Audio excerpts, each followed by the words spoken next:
Welcome to the upstreamlife.com podcast, and I'm your host, Vishal Krishna. Guys, I love chocolate, and I'm often told not to have it every day, and they say it hurts my stomach and all that. But not until I ran into this lovely company called Little Goodness. Little Goodness was founded by Harshavardhan in 2019. And in fact, the startup wants to strike off the word supplement from the narrative and bring in precision nutrition for kids and family. It was for Harshavardhan, who spent 10 years with Tata Group to understand his love for medicine and manufacturing, and therefore he brought the startup together. He's going to talk about, his learnings as a leader from the Tata Group and his past. Now we brought in these principles of building a great institution into Little Goodness. Okay.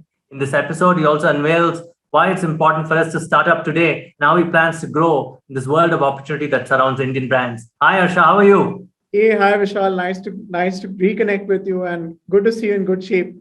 No, Uh, no, no, thank you so much. And it's been very difficult times for many of us. But it's a great time to start up. And in fact, that's where I want to start, right? You started in 2019 after a decade or so in corporate in the manufacturing side. How did this come up? Because you were telling me earlier that you love medicine, you love manufacturing. How did the synthesis of the two happen? And then how did Little Goodness happen?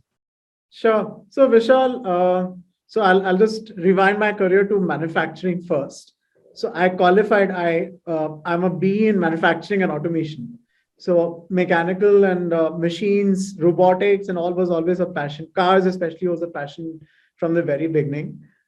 In fact, I think I'd figured out very early in my life that I wanted to do something to do with cars and machines. That's how I got fixated on the whole manufacturing and the mechanical piece. Uh, I started on the shop floor in General Motors as an intern.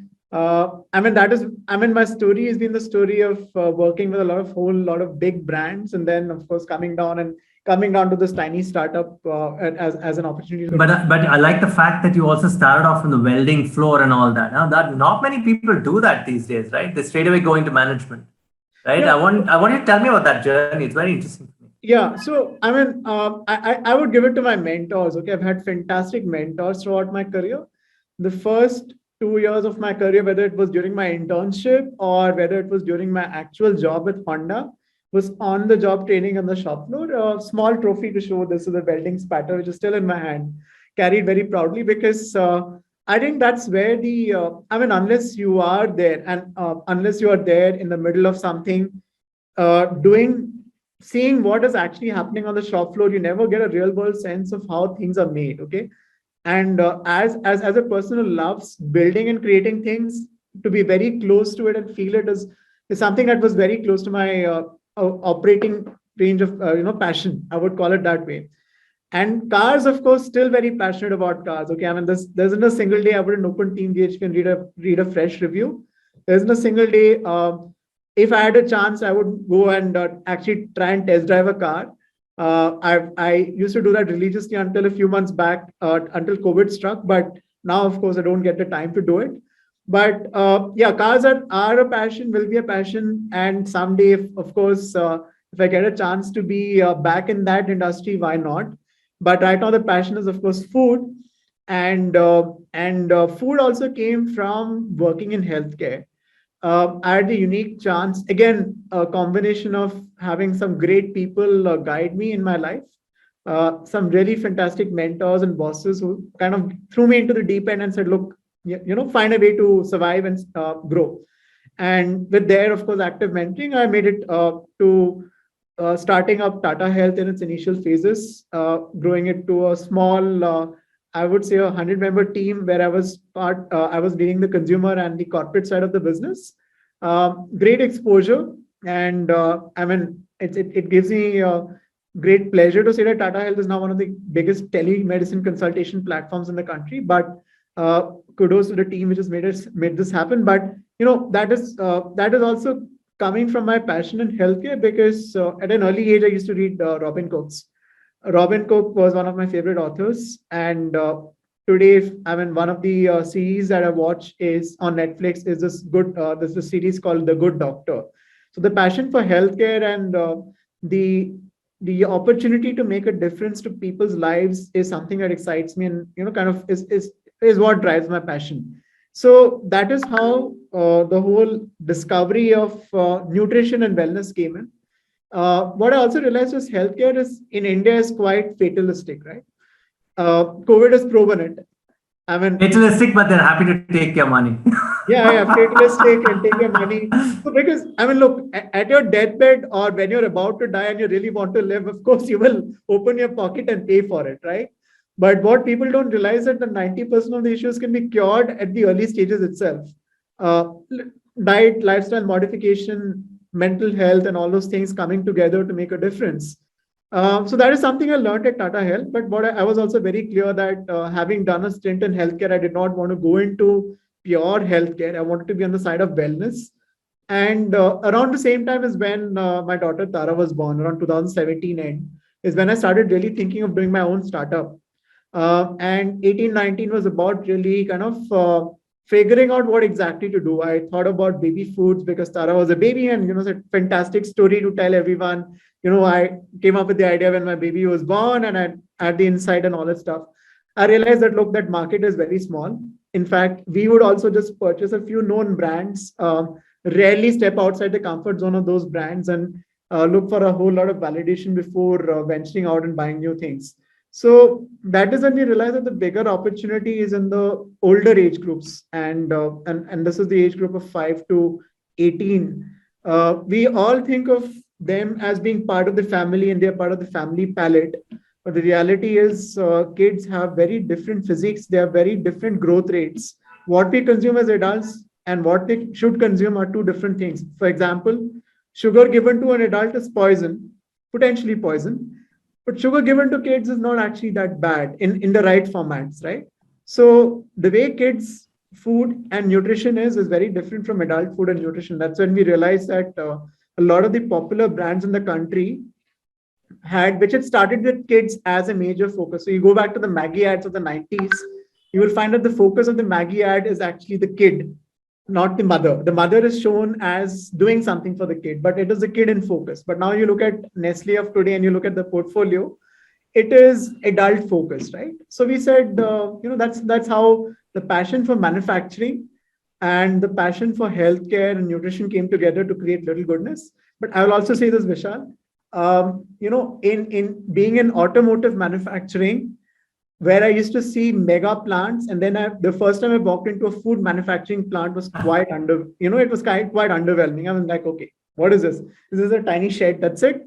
Only one machine, two machines. That's it. Whereas in a whole automotive plant, if you've seen one, it's huge, right? It's even the smallest of plants. Yeah, the scale is huge and it's robotic. A lot of robots. Yeah. It's fun to see an automotive plant in work. You will take a plant tour of an automotive plant, but not a food manufacturing plant. It's quite underwhelming. I want to come back to that experience of going to a food manufacturing plant, and it can be daunting because it's small. You certainly wonder, can it meet your scale and requirements? You mentioned something very important, and I think it's a management thing, and I want to ask you this, and it's also an entrepreneur's thing. The fact that when you were working, you were thrown in the deep end. You mentioned that, and you said you also had mentoring. I find increasingly that a lot of people are thrown in the deep end without good mentoring. It's detrimental, right? Is good mentoring the reason why you were able to learn and also now say that I can take up any pressure, and that's the reason what led you to start up also with that confidence? Yeah, of course. I mean, look, I don't want to name the person, but I think one of my bosses had a philosophy that when any young person joins, that the first 6 months have to be really tough for that person. I mean, look, I used to do, I think, around 100-hour weeks consistently, to the extent that I think I flew back to work 3 days after my marriage to say that we had our pilots for Tata Health going on.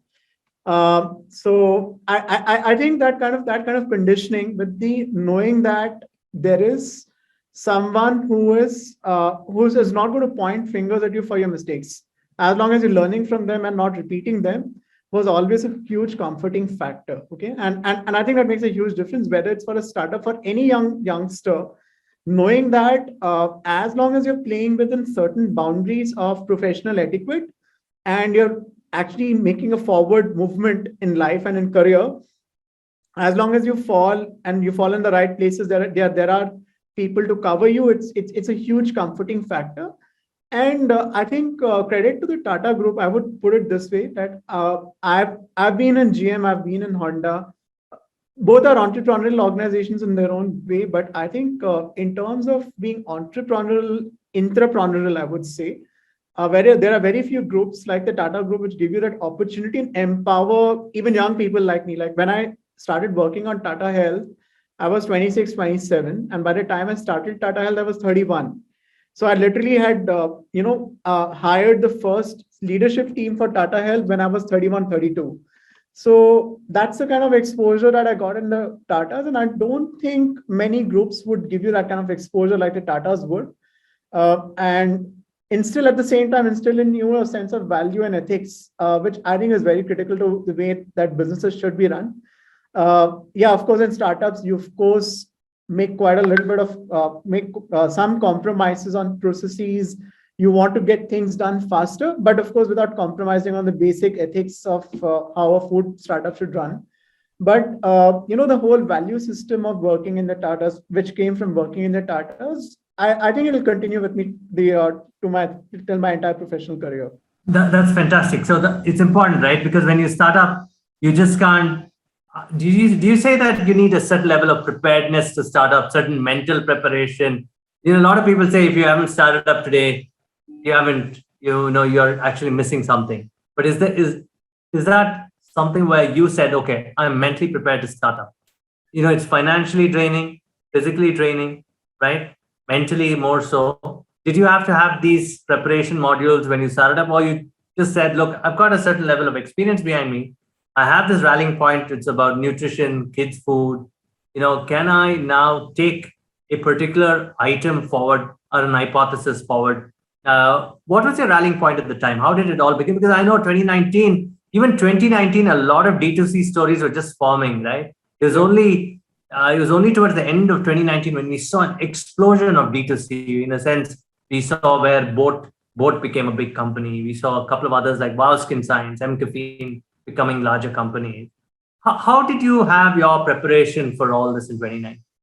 Sure. So, Vishal, for me, starting up, I was very clear that I had to do a startup in my life. It was just I would just point back to my career in college, whether it's undergrad or MBA.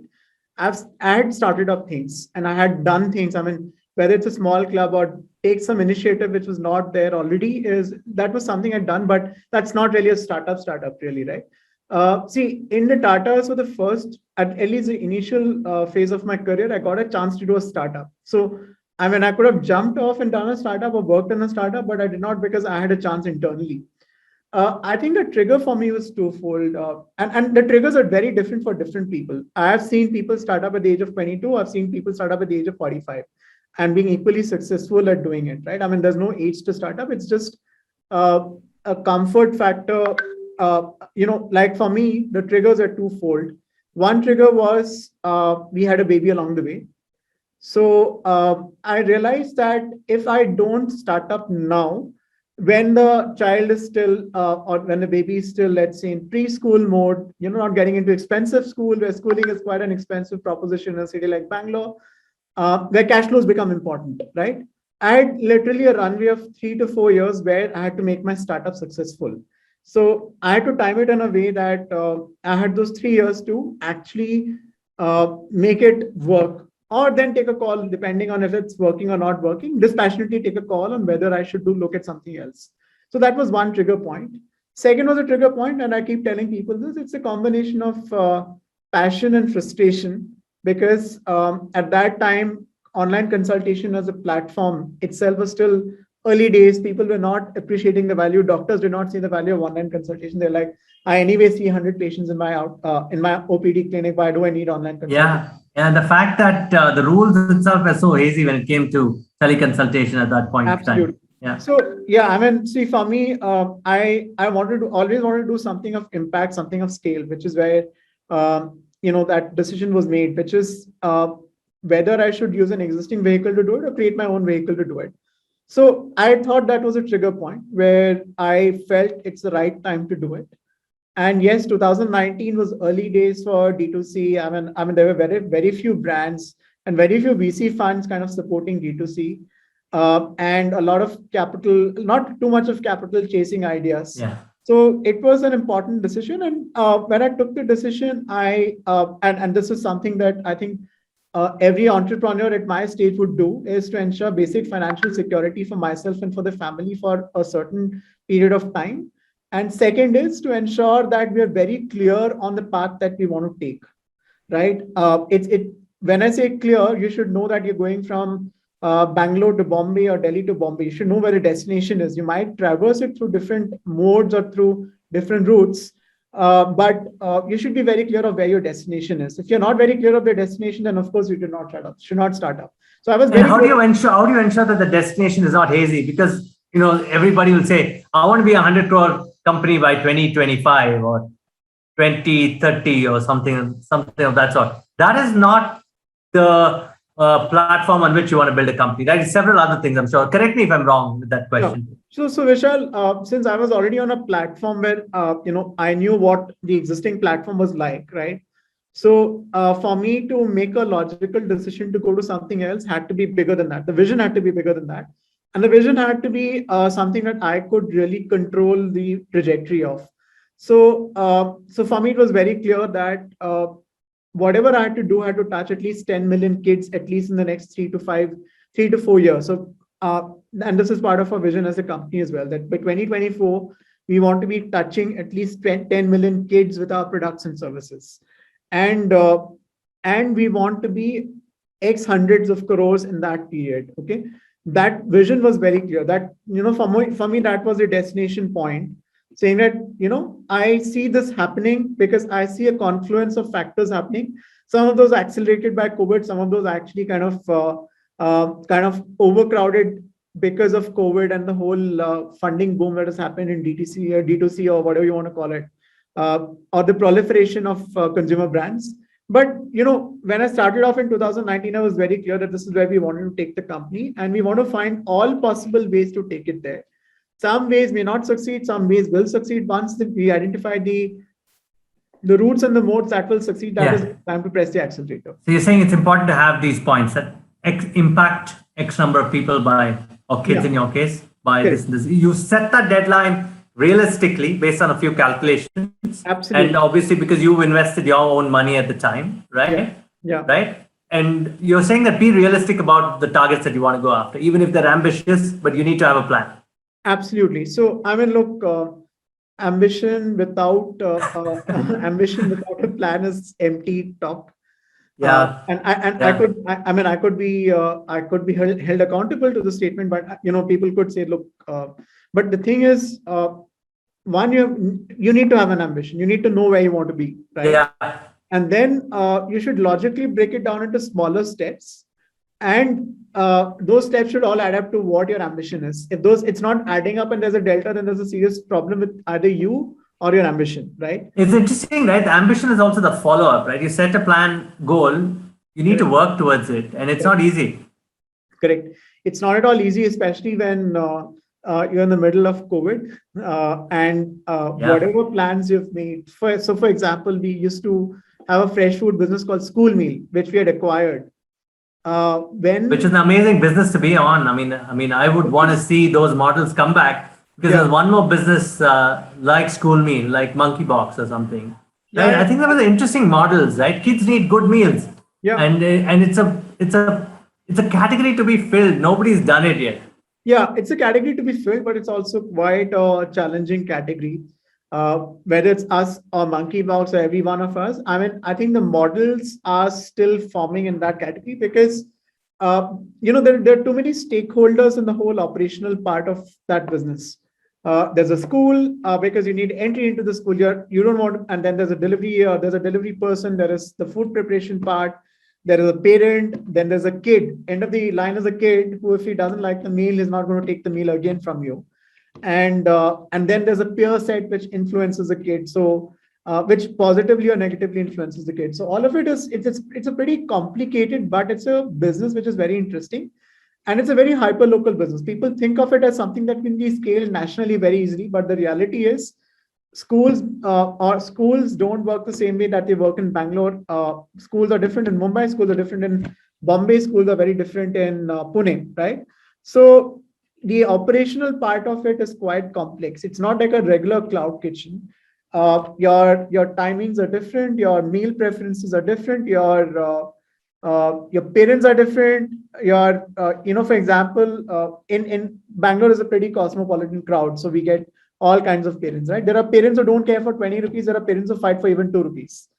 There are parents who actually don't mind giving their kids X amount of pocket money. And there are parents who tell their kid, 20 rupees, do whatever you want in 20 rupees. So we have a kid standing in a queue in front of our tuck shop and saying, can you give me a 10 rupee discount because my parent has only given me 20 rupees. So we have had those situations as well. So it's a very fascinating business. And unfortunately, because of COVID, we could not, while we were scaling, we had turned around that business and we were scaling it up. That is when COVID struck. So we had a major blow because that was a very important channel for us to actually propagate the message of nutrition. More than anything else, it was our lab for understanding kids' behavior towards food and food science itself, as to what flavors are they liking, what kind of textures do they like. It was fun, because here was an opportunity to actually put something really in front of the kids and get unadulterated feedback, because all other feedback channels are controlled by the mothers, right? Mothers or the parents or the fathers, mothers or fathers. But here, you actually give it to the kid and you get the instant reaction. Yuck, not good, yummy, right? You'll get that instant reaction from the kids. So that channel kind of got affected. So that kind of affected our business plans also, to say that. That's the only business that got affected, in a sense that I know you're a T2C, you can order online, there are subscription plans, parents should go check out littlegoodness.com, right? And that's a physical business, I understand it. Was that the only one that affected you, or did you have to realign your supply chains, distribution, and entirely focus your inventory for the online world? We had to, of course, because we were also present. So Vishal, what happened was Little Goodness was introduced in these schools first. The brand Little Goodness was introduced in some of these schools as a snacking concept to see how kids react to it, what's the reaction to taste, textures, and all this stuff. Then March 2020 is when we actually went live on the shelves. We went live in 40 stores in Mumbai, in Bangalore, and then COVID struck. So when we were banging our thalis on 23rd, we had no idea what's going to happen. We thought it's just a one-day lockdown, things will come back. And we were still placing our order with our manufacturers. We were still placing our stock. And then when the lockdown really happened, we were in deep shit. Okay. We actually did not know. Our manufacturers did not have people to work for them. Our supply chain trucks had not unloaded in some places. So this stock was lying in the warehouses and not in the retail stores. Retail stores were not taking stuff because there was a lockdown. And Amazon was not listing any new brands. So we finally got listed in Amazon in May 2020. And we actually lost around 2-3 months trying to figure out what happened to the supply chain. By the time we figured out was around June, July 2020. So effectively, I would say we started in June 2020. That must have been a difficult moment for you, Harsha, simply because that's 4 months of brutal learning. Absolutely, because it realigned your business model. Yep. You are answerable to so many stakeholders, employees, right? Yep. You have investors at that point of time, I'm sure. Yeah. Right? You had already raised your round by then. Yes. I know you've been through 2 rounds. Yeah. How did you manage this? That saying that, look, this is an opportunity that's not going to die away, but this is how we're going to realign for this year. Did that happen? Did that conversation happen? Yeah, we did. So we had to take some tough calls. I would not deny the fact that we had to let go of people. We had people had to take salary cuts. But those were tough decisions that we had to take because we had to ensure the continuity and the survival of the company. And at the same time, we had to kind of, we did a lot of experiments, Vishal. This was the emergence of the apartment commerce, the time where apartment commerce emerged as well, right? Because everyone was selling in the apartments, or rather everyone was starting to sell in the apartments. So because we had this fresh food business, we had a very good equation with mothers in Bangalore apartments. So we got into literally like 100 apartments to actually sell our food, our packaged foods directly to these apartments and the people inside these apartments.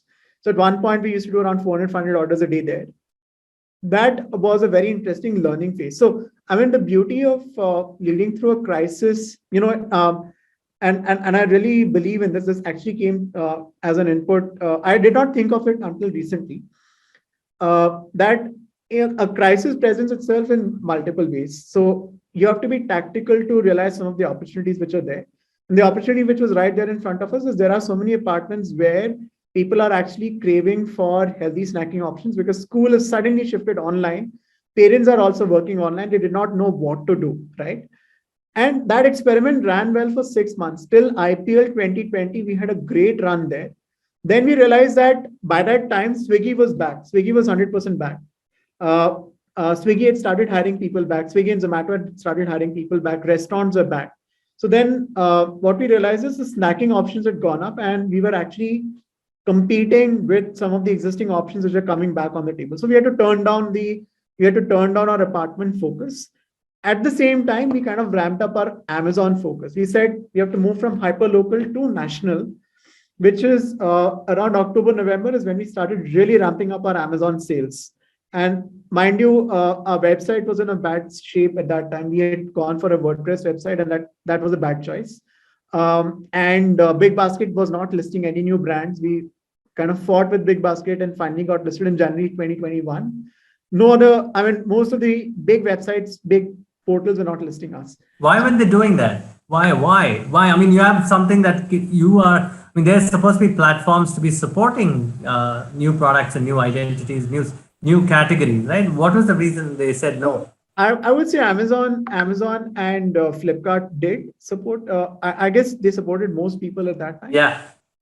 And I would say some of the smaller websites did, but the relevant websites like the food websites, I mean, all of us were going I through got supply it. chain crisis. All of the fresh food and grocery hypermarkets, online hypermarkets, are going through a supply chain crisis. Yeah, so they were saying that, so that we ourselves are going through a crisis. We Correct. don't want to have additional responsibility. Got Absolutely. that. Fair Absolutely. point. I mean, look, in a crisis, you will go with known variables. The known variables are the known brands.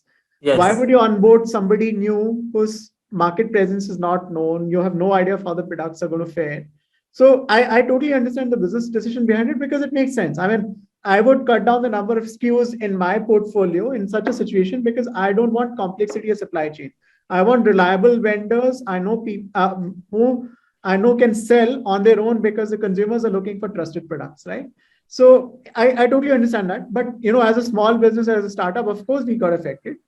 And that's the fun of, as I said, that's the fun of the crisis, right? You have to find your ways, you have to find innovative ways, come up with solutions. You can't just sit on your haunches and say, look, I will wait for this time to get over because I mean, at the end of the day, there's only a limited capital pool from which everyone has to draw the money. So you have to be competitive. At the same time, you have to survive. You have to also maintain, you have to find ways to maintain your team, make sure that critical team members are adequately compensated. We have had COVID cases in our team. You have to make sure that there's backup. So at one point, we had a policy that, I was stepping out in that. So I think I started stepping out using an essential services badge April, May 2020 itself. So we had a policy that half the team will not step out, half the team will step out because in case some of us do get affected, the others can take over and run the business, right? In case we get into some kind of quarantine or some kind of institutional quarantine, let's say. So we had thought of all those things. Thankfully, no serious issues on that front. But yes, our supply chain suffered. We had COVID cases in our vendors, due to which for entire 2 months we could not do production of certain SKUs.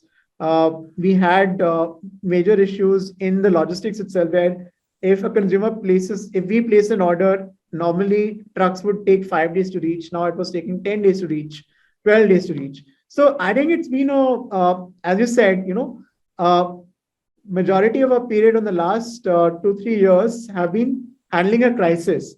So when you've handled a crisis and when you come to, the battlefield is now clear, and now the battlefield is slightly different. The battlefield is now of a battlefield where there are so many of us fighting for the same piece of the pie. It's the consumer mindset mostly, right? That's all. Correct. You must have done very well over the last, because your category, I want to get into the category and why it's important. So just let me know, the last 1 year has been good for you. Going completely online, has been good for you. Now, I'm sure you're going to be available in a lot of stores. Will you be available in pharmacies and all that? So, Vishal, we took a very early call that we will not be 100% online. While there was a COVID risk and all that stuff, we've always had a 60% online, 40% offline ratio. We are present in around 300 stores right now. And we're present in Bangalore, Delhi, Mumbai, Hyderabad, and Ahmedabad. Okay. And I'm sure that'll go what threefold or fourfold in a couple of years, Yeah. I'm sure. Yeah. And I'll give you the logic for that because Yeah, please. the categories that we're present in. For example, we have these prebiotic chocolates. We have these multigrain teff puffs. We have, so some of our products are very impulse category, impulse driven purchases. And impulse driven purchases work very well in hypermarkets and physical stores where the consumer is actually picking it up as a part of a purchase, or there is a promoter there, or there is some store collateral which is telling them this is a new product which is differentiated, just pick it up, right? So hence there was a very conscious call to be on the offline side of things because we think there's an opportunity there.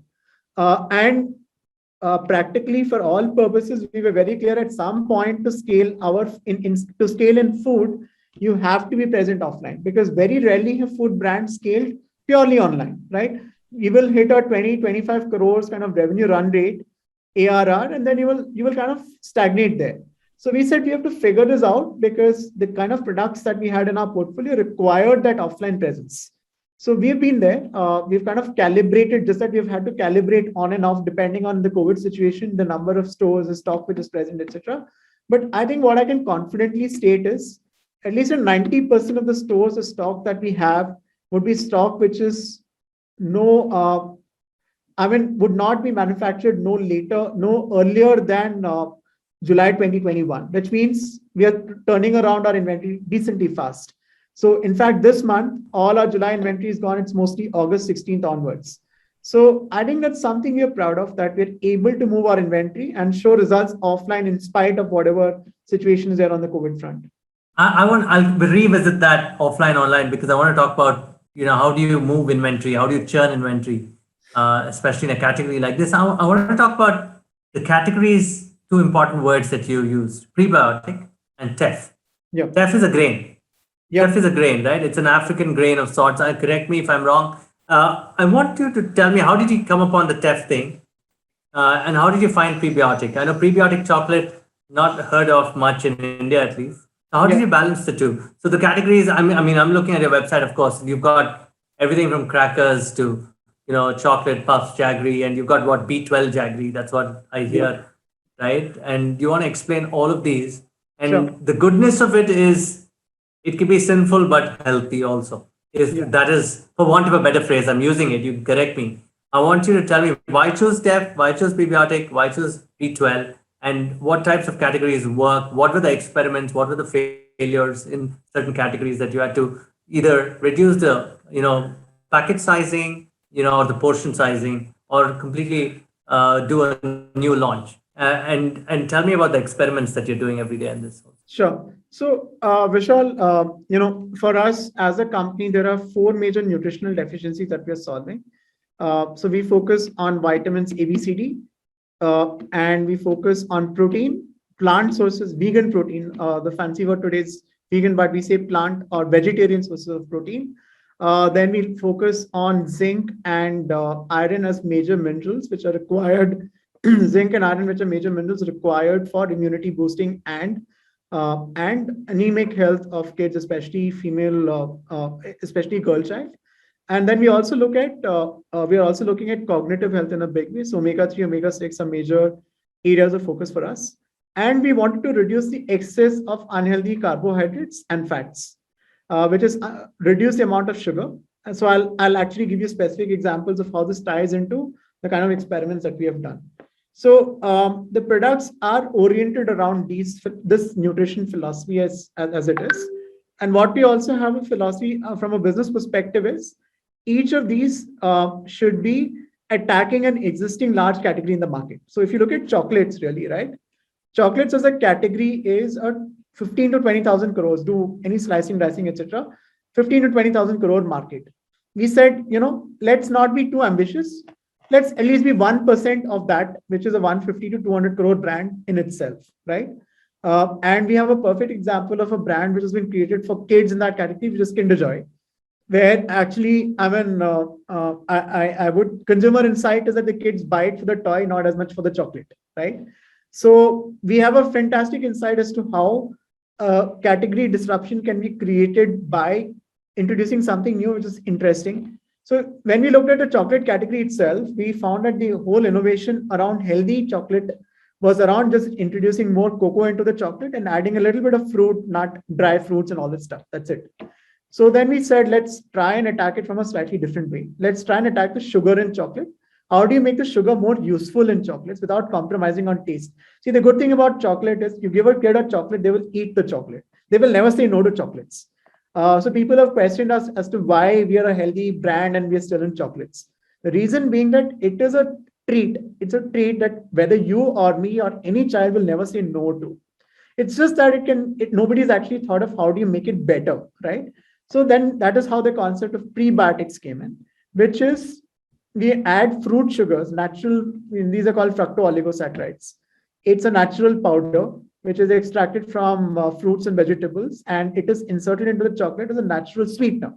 So one of the insights that we had is kids in India don't like dark chocolate because dark chocolate is bitter. Majority of the kids. I'm not talking of the 1 or 2% of kids who appreciate dark chocolate, cocoa, or some of us who appreciate the 56% and 72% and really appreciate the cocoa part of it, right? The rest of us don't even understand cocoa.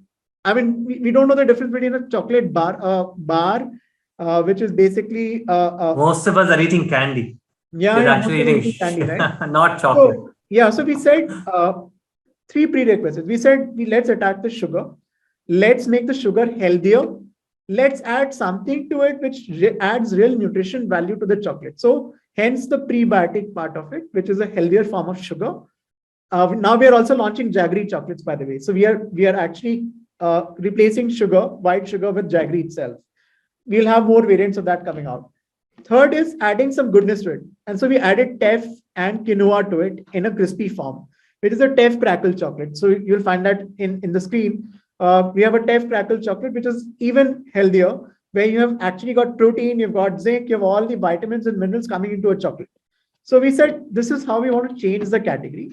And when we launched in October, November, December, I'll give you a stat. Okay, I think we were very aggressive. And Amazon on Valentine's Day, which is like the peak of chocolate consumption, apart from Diwali, we were ranked 16th in the chocolates category, chocolate bars category.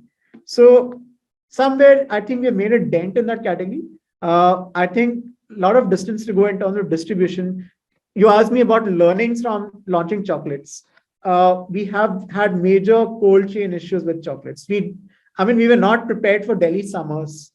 We've had chocolate melting issues in stores. We've had chocolate melting issues in direct to consumer orders. People like the chocolate, but because of the prebiotic, the chocolate assumes a very different shape and all that stuff. So we were not prepared for that. Now we have worked on that. The next iteration of the chocolates, you will see the packaging change. The packaging has changed because we studied as to how the packaging and the whole experience of delivering a chocolate has to change to ensure that the integrity of the chocolate is maintained. So these are all learnings we've had. And this also tells us, this also is learning for us from a different perspective, which is we would rather launch, learn, and fail. When we say launch, not compromise on the food safety and the nutrition part, but on certain other things where the taste and experience is something that we can refine with consumer feedback. So that is one learning that we have about chocolates. Fantastic category because it's a no-brainer. Everyone loves chocolates. No major disruption happening. I think there are some people who have introduced stevia-based chocolates again, but it is mostly for adults. Stevia-based chocolates is for adults. You want to tell me the difference between this and that? So stevia is, of course, a plant sweetener. Yes, the one that you get in sachets in hotels. Yeah, the meaty tulsi. But I'm not a big fan. I wouldn't feed my daughter stevia. That's what I would leave it at. The rest is left to scientific interpretation. Yeah, absolutely. And I would say that there is at least we have not come across any published research of stevia being used for kids in India. Okay. It's interesting. You spoke about a lot of research going into this, right? So everything that you've done so far is not fancy. saying that I'm launching something. It's done with a lot of responsibility. Absolutely. The conversation around this chocolate or even the grain makes me understand that it's good for the gut. Yeah, yeah. That's what you're saying, Absolutely. right? So it's easily digestible, hence kids can have it, adults can have it, sensitive stomachs can have it, but also you can indulge in it. That's what you're trying to Yes, say, right? exactly. It's a How did treat. you solve it? I mean, how do you manage this narrative? You have an R&D team that tells you all this, and obviously to push this message across, right? Like you said, most of Indians like candy. They may be eating five-star, they think it's chocolate. It's really not chocolate. It's, there are a lot of the other categories that are bitter, right? They're bitter chocolates, right? And there's this whole bunch of brands from the cloud kitchen side that they do some fancy chocolates also. Yeah. But nobody talks about the feeling of having a clear gut. It's very important that you've done that so far. How do you manage that narrative going forward? It's something that Indians, don't want to think about. Having a good gut is also a fact, like having a great brain. These are the two things that take care of your life. Right? Right. How do you want to take this message forward? For me, I suffered from it. I thought stomachs were not, can have anything, but it's not so. Most of us have different body types and all that. I'm learning about that now. So your category has a difficult time selling this narrative, or is it something that you do focus groups? You have to focus on one city at a time, one group at a time. I also don't want to say that this is only for the elite Indians or Indians who are in a particular price bracket. Right? I want you to explain that. Sure. I'll start with the last statement. I think that's Yes. where the last part of it, which is about the exclusivity, innovation exclusivity of some of what we do largely in B2C. So we are the first ones. I think till date, we are the first ones to introduce a 20 rupee dark chocolate, dark prebiotic chocolate at 20 rupees. Because we were very clear that two reasons. One is, of course, portion control. Second is we want this to be inclusive. Why shouldn't anyone and everyone get the benefit of a dark chocolate at 20 rupees and a dark chocolate which they don't have a problem with the bitterness because the bitterness is naturally masked by the fruit sugars. So that's point number one. Now let's come to how the product see how the product evolution happens and how the product is communicated. Of course, we've had a tough time because people end up comparing our chocolates to, and we're not, I would say, look, at least till the prebiotic chocolates, we're not chocolatiers. I love chocolates. I've tried all different brands of chocolates, but neither me or anyone in the team is a chocolatier. So we've relied on people who've done this in the past to kind of come up with a product in the format which is acceptable to consumers. So if I were to rate our product on a scale of 100, we are possibly at 60 to 70% of where we should be in terms of taste, texture. If I still take a Lindt and eat it versus our chocolate, we have a distance to cover. But I think I'll give myself the benefit of being a startup and having that learning curve. And second is the whole science part of it, right? So the science part of it, one thing, Vishal, we've been very clear about from day one is we will use plant-based fortification of foods, food to food.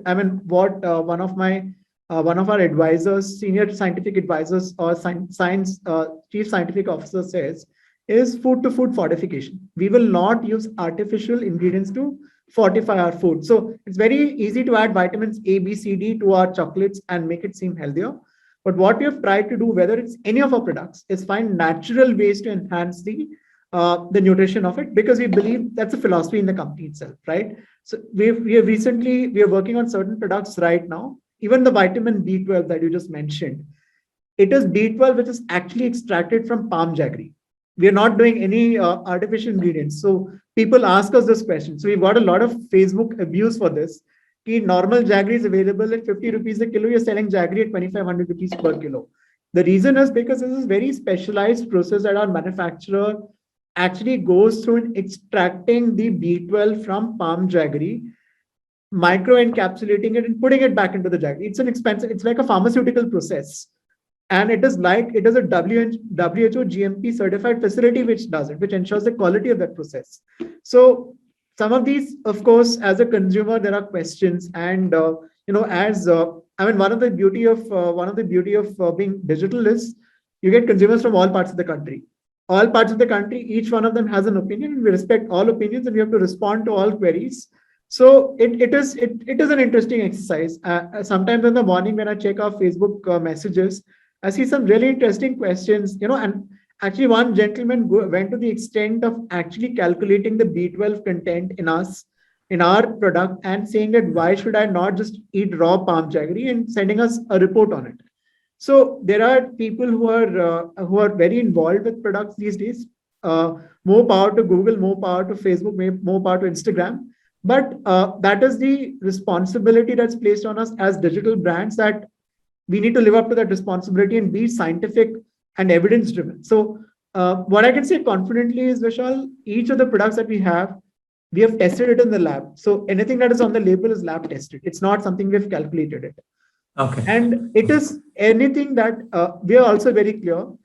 We did not have the structure. I would not say that we had a structure until 3-4 months back. Now we are creating an entire structure, a scientific team structure, where the product goes through a rigorous process which involves scientists, some of the top food scientists in the country, some of the top food research research agencies in the country, and our own internal team before the product comes out. So what we're trying to do is what a Nestle would do, or a Cadbury's would do, but in a very small way, in a technology-driven way, which a startup would do. So that's the process. It's interesting. You have to do all this because why don't you export this category? For me, the ingredients that you get perhaps are expensive, or have you reduced the cost of ownership of all these ingredients? Like you said, a bitter chocolate, prebiotic bitter chocolate could only be 20 rupees, right? But you'd also have a jaggery of 1 kg at 2,500 rupees. On one end of the spectrum, you have A pricing, and there's another one. And you explain the reason why. That for a kg, maybe the manufacturing is different. The processes of extracting the palm jaggery is different, safe, hygienic. Not just that, it is a natural way of doing it, right? The question is, where in this entire pricing strategy, is there a balance that people have to understand? Because I think the Western consumer, or a consumer who's traveled the world, or an American consumer would understand this. From an Indian consumer's mindset, I'm saying, are we ready enough to buy these categories, or would it just be an experimentation? I'll also allude to this now. You're doing subscription, which is a great way to connect with your product, right? There's also obviously D2C, right? You have a category called build your own box, right? That's also a nice place to go experiment, take a quiz, and then customize it for you. Are Indians technical enough to understand this kind of category at this point of time? Are you betting on the next 5, 6 years, 7, 8 years, which means raising a lot more money to keep the narrative going, right? And you're just basically fighting conventional wisdom that I can get a molasses-based jaggery or an extracted jaggery from sugarcane at 40 rupees or 20 rupees or whatever, compared to this palm jaggery, right? How do you make that differentiation? So Vishal, answers the question itself. There's a consumer base for the B12 jaggery, which is maybe 1 million, population of 1 million. Yeah. Okay. That's very focused. It's a very focused, high repeat usage product. A person who knows that I need this solves a real problem, who understands the science behind this and says, okay, I trust these guys to do the best for me. So that's a 1 million population product. Chocolates is a mass product which caters to maybe 100 million people. Brilliant. So as a portfolio, the focus is and each channel has to have a different strategy. So while I sell online, I would prefer to sell products which have high repeat, extremely focused marketing efforts, where my CAC is trending lower over a period of time, where testimonials come, word of mouth spreads. When I go into distribution, of course, I need products which are affordably priced, which are easy to understand, right? I mean, if I actually introduce B12 jaggery and put it in a store, most of the people would not understand. They'll say, oh, there is organic jaggery which is selling at 70 rupees a kilo, and there is this jaggery, right? So these are very conscious choices made channel-wise. And yes, the population which travels abroad is the one that would buy a B12 jaggery, or take the more evolved, expensive chocolate options, or even the more evolved teff flour, for example. Teff flour is expensive. It sells at 200 rupees for 230 rupees for 200 grams. It's expensive. So that is a very evolved consumer who understands what TEF is. He wants TEF for the functionality of TEF. And then there is a consumer who's a mass consumer who doesn't want to think too much, who doesn't, Yeah. like it is trying to explain a very sophisticated product to a very simple consumer doesn't work. You have to have very simple products for simple consumers, which is what the left hand side of the lower end of the spectrum is. The higher end of the spectrum is sophisticated products for sophisticated consumers, but all of them internally is woven into an entire nutrition story, which we are very clear about. And basically, then you're funneling in people into the TEF story also. For start Yes. at the prebiotic mass, maybe, Yeah. and then move up, jaggery, chocolate, and then move to the TEF. Correct. So I missed out on replying to your question on TEF. So TEF actually came to us from one of our scientific advisors, our chief scientific advisor. They had done trials on TEF in the research institute. TEF has a beautiful story in the sense, the name itself sounds like a brand. So that's something Very cool. Very cool. it's very cool. I thought it was a brand name, but then I went and read about it. So that's something we're struggling with. A lot of people think that TEF is a brand name. So we're trying to see how we can use that in the right way. So TEF is usually grown in North Africa, in Ethiopia, Eritrea, and Kenya. And statistically, there's a very strong correlation between TEF and endurance. And if you look back at the last 25 years of 2 decades, 3 decades of Olympics, Gold medal winners. where have all the endurance runners come from? And TEF is a rich source of protein, iron, vitamins. It's a mineral which contains actual vitamins. It's actually a very close cousin of ragi, but has better distribution of proteins, better distribution of iron. And why is TEF so important? Because TEF has 38% iron, your daily recommended allowance of iron. India as a country is iron poor, whether it's a rich urban kid, or poor kid, or middle class kid, male, female, especially females, India is poor in iron. Third advantage the TEF offers is it's grown in dry lands. It doesn't require water. It requires 70% less water compared to a quinoa or any other standing crop. So there's a huge sustainability story through TEF, actually supporting a farmer producer organization in North Karnataka who grow exclusively. Okay. I was about to ask you there. You're buying it from Karnataka, not abroad. You're not importing the material. We're not importing our TEF. This is in fancy terms, single origin TEF. Single origin, non-GMO TEF, which is made in India, proudly grown in India, cultivated in India, and grown for Indian conditions, and scientifically proven to be a very nutritious grain. Now, why did we introduce TEF? Because, like any other company which wants to market its products, of course, we wanted a differentiator. But we are very convinced of the balanced nutritional profile of TEF, the protein and iron content and the zinc content of TEF. If I want to actually have one ingredient which ticks the boxes on our nutrition vision, it's TEF. So, which is why we introduced TEF. So we are now going to have an entire range on TEF. So we already have TEF grain, TEF flour, TEF chocolates, TEF puffs. You're going to see some more interesting stuff coming out on TEF in the next 3 months. And do you think you should start your own kind of a cooking communication kind of a blog in a sense? What do you do with the TEF grain? What tastes better with TEF or something? Is that something that's necessary now? Yeah, it is absolutely necessary. We've kind of missed that. That's been poor marketing from our side. We've tried to do PR. We've tried to do pieces in newspapers and all that stuff, digital content. But I don't think we've invested enough effort in creating recipes around TEF and how TEF. We've tried to do examples of how TEF can be a part of your daily life.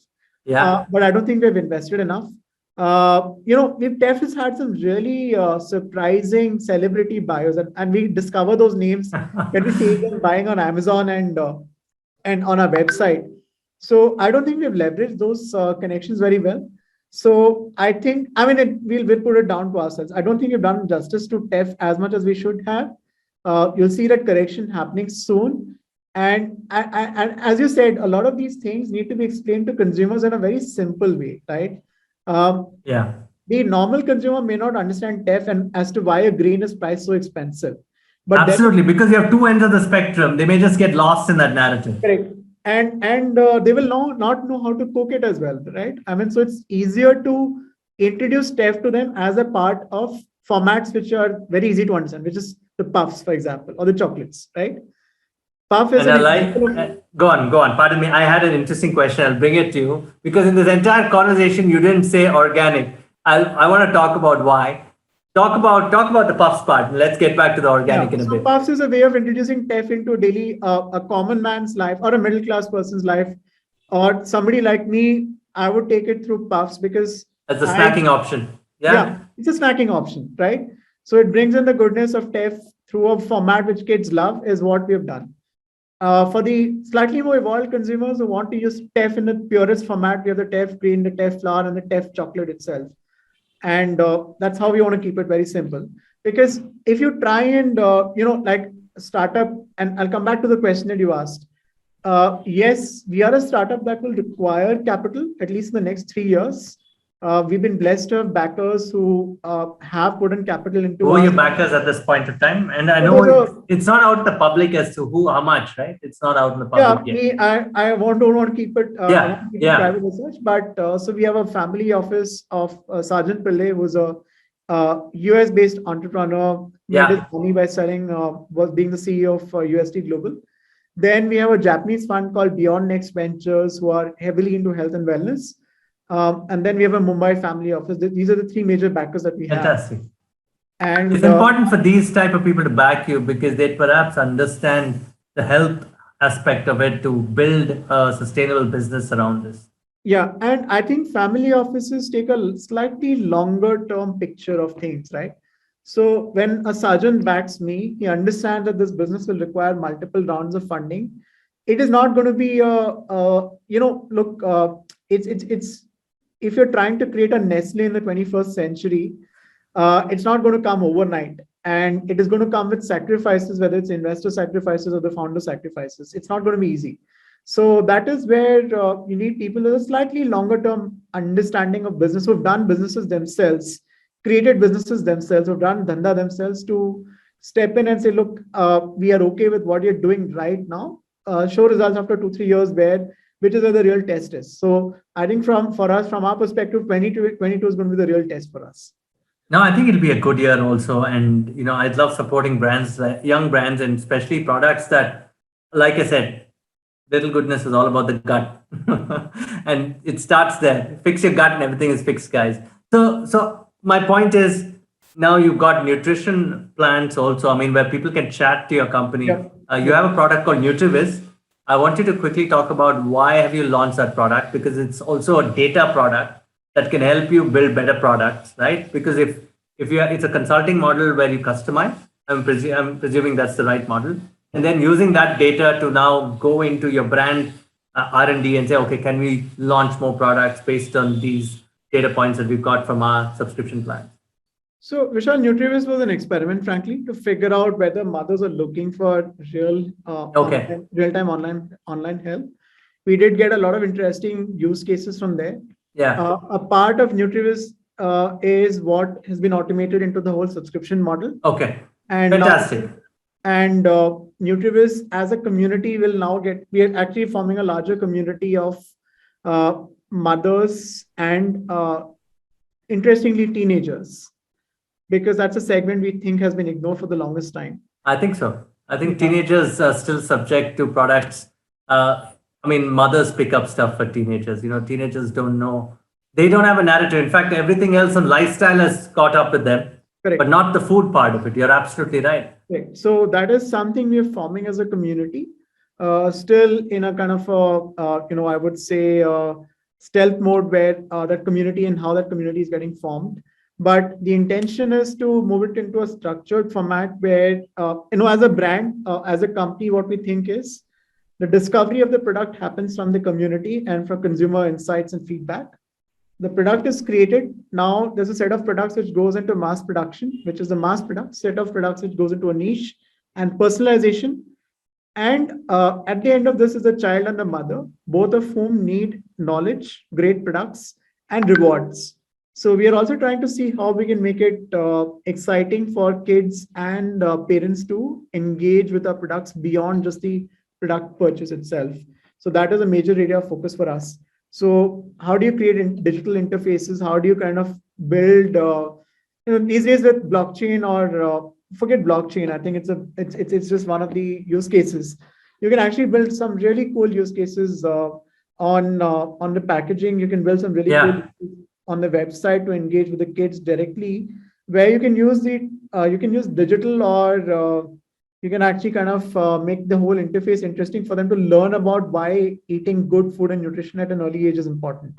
So that is something we're actively working on, because I think the future of food is not going to be just physical anymore. The way I see food after 7 to 8 years, and we are already seeing some form of this, the whole gamification, or the the miniaturization of nutrients in the form of tablets. And Like we used to see in the sci-fi movies. Yeah. Just have yeah, a pill and your meal is yeah. done. So it's already there in some form, but I think it's going to be but the that is all mass manufactured. I Yeah. think we're going to go through a revolution where, like we have uh, clothes which fit us are made to measure over a period of time, the whole intersection of health, your health profile intersecting with your nutrition profile to create interesting food choices, is going to happen in the future. Not now, maybe 7, 8 years down the line. I think that's the path that you want to go through as well, right? Yes. I mean, that's the path of having data platform. It's a Yeah. platform approach you're talking about. Eventually, consumption of products can be anything, but you need to Absolutely. have the data layer in play.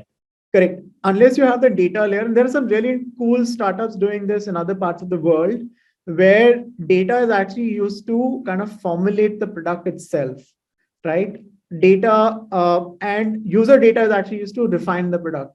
So I think that's what we need to see in India as well. India is possibly, if I look at the markets in which these startups are playing, these are roughly the size of a Karnataka or a Goa in some cases, right?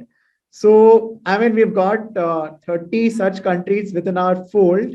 Why not do it in India itself? So, it kind of answers an earlier question that you asked, why are we not going international? So, we think, yes, there are opportunities to go international, and we are actively considering it. But I think there's so much to be done in India itself. India as a market for us, we believe, is at least 50 million kids and their parents.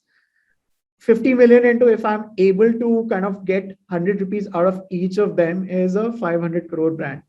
Not Yeah. bad. Not Yeah, bad at not all. bad at all. Not bad at all. And you worked hard to create the foundation, and I'm sure it'll get there sooner.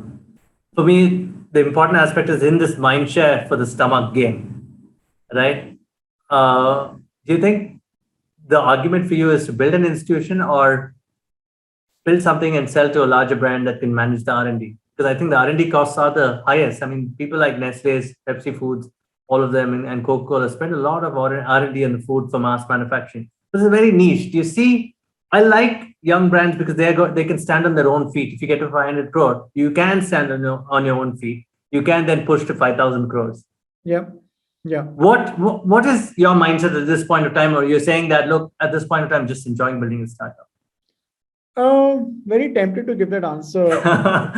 But look, and as I said, the next year is very critical for us to decide Yeah. which direction to take.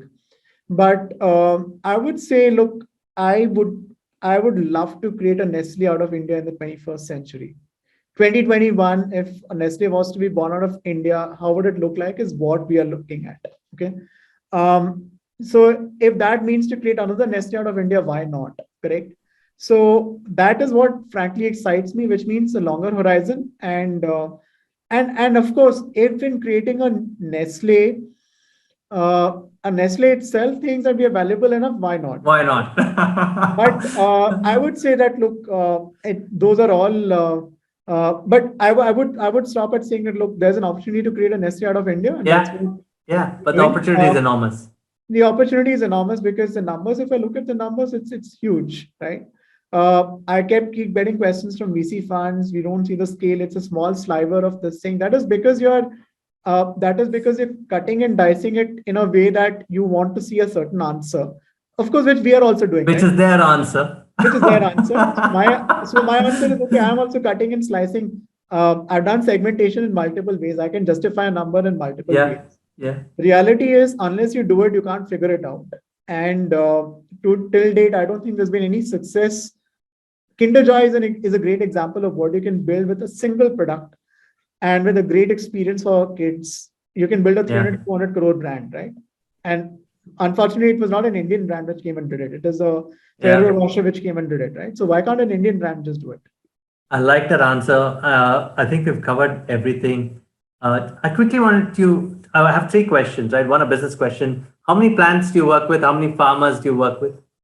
So look, farmers right now, realistically, we source our cocoa directly from cocoa plantations in Karnataka. We source our TEF directly from North Karnataka. Others are all normal procurement. I wouldn't claim that we Yeah, go as far as got the it. farmers. Now there's an effort to bring in the traceability angle because there are some international customers who You to want whom that. we want to show the traceability angle. That's one. Have you Uh, shunned away from the organic word, yeah, yes. because you don't want to use it? Yeah, Or is it because because we just missed it? no, because we don't. I mean, we're not. We do use organic ingredients, but I think I don't want to say that I'm not confident about the But organic too many value. people are saying, using the word.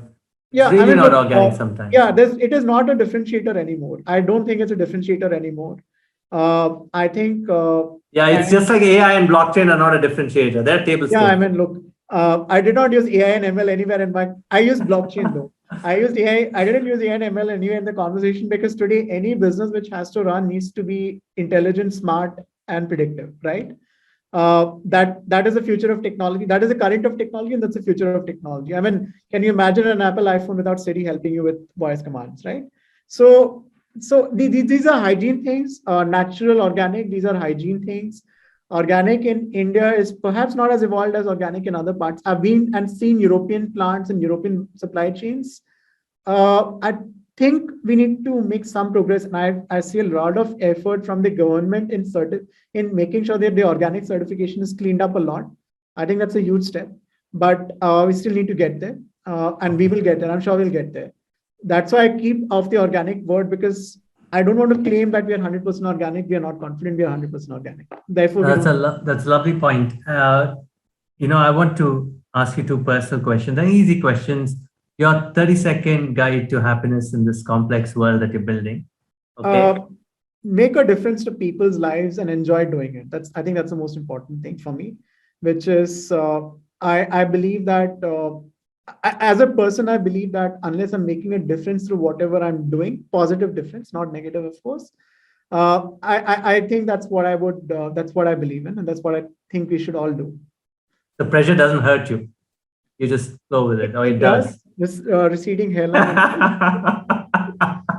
and So most of us have that problem. So it's a yeah, work in progress. But I'm glad you said you have to make an impact on people's lives, yeah. and that is the sum effect of all happiness positively. Well said. And so, what are you reading or watching? It could be either from your childhood or current. And what would you recommend to our audience? Something to relax, maybe, or even serious stuff that you recommend. So, okay, unfortunately, I watch serious stuff. So I've stopped reading Vishal. Unfortunately, I think I have not read a book for the last 4 months. I prefer short reads. The maximum long reads I do are the Ken articles or those Yeah. types of articles. Yeah, I think the Ken morning context and the cap table have Cap table. captured Yeah, all three.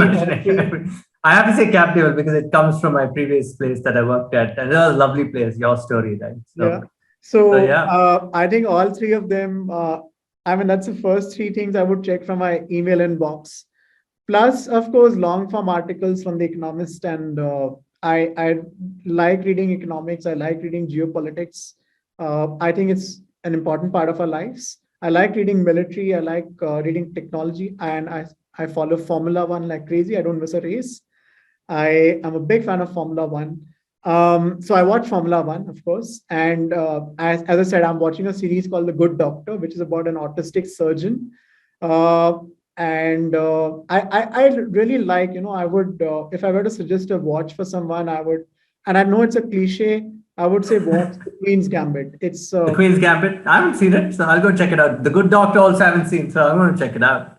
Yeah, I mean, even The Good Doctor, because it's crazy as it's great to see as to how, although it's a fictitious character, how an autistic doctor who doesn't have a sense of emotion is able to handle and learns to handle his patients with the use of science, with the use of facts and evidence, and still comes out to be one of the best surgeons in the Which hospital. is which is what your startup's about. Yeah.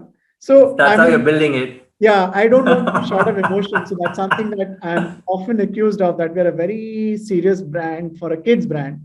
So now we're kind of recently we rebranded ourselves. We changed the logo to make it more playful. You wouldn't believe it. Parents are serious about children. You have to be a serious brand. I'm sure you know that, right? Yeah, of course, of course. It's interesting. You're a fan of Robin Cook. You're a fan of John Grisham in the younger days. Any authors that come to mind? Sorry, I would say my list stops there. One of the recent books I've been reading a lot of biographies. Yeah. And biographies. I mean, of course, I read Obama's book. I read Michelle Obama's book. So I found those interesting. I read The Accidental Prime Minister. Found that interesting too, Sanjay Baru. And I actually don't recall reading a book beyond the last 3 to 6 months. I would. Yeah, I know you're fully caught up. The book is Little Goodness. That's the only book I'm writing and reading right now. Absolutely. And on that note, ladies and gentlemen, thank you for watching theupstreamlife.com. And that's Harshavardhan, the founder of Little Goodness. Go check out their website, which is littlegoodness.com, little being LIL, goodness.com.